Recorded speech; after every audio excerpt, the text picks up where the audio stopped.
So today, natapos na rin yung project natin. So as you can see, it's already done. So ito yung front side. Ito naman yung back side. So ni-remove ko yung cover para makita nyo. So ito siya guys. So ito yung wiring. So basic pa yung wiring niya. So I use ESP32. So and other sensors. So this is the water level sensor. It's like if empty na yung water is detect siya. So now let's test.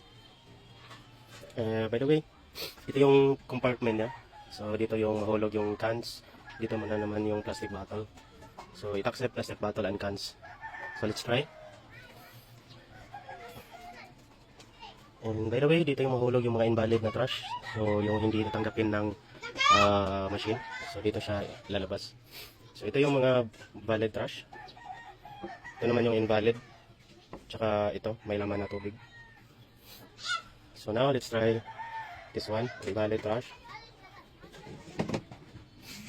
So invalid trash. So bumaba siya.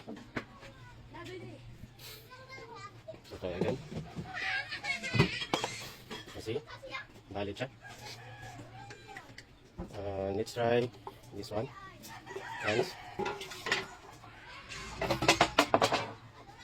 So we upgrade this one. Let's check on the trash bin. So as you can see, dito siya sa can. So yung plastic bottle mo dito. So let's try the plastic bottle. So ito yung plastic bottle. So now we only test that 2 credits only. Yung nilagay natin sa code. So that's why you need to press the button. But check natin yung saan siya nahulog yung plastic bottle. So as you can see, separated siya. Now, pwede natin pindutin yung button para mag-dispense. So, dispensing water, please wait. So, sakto na siya. After, nabalik naman siya ulit. Kahit pindutin pa nun, wala na, hindi na siya lalabas kasi need na maghulog ulit.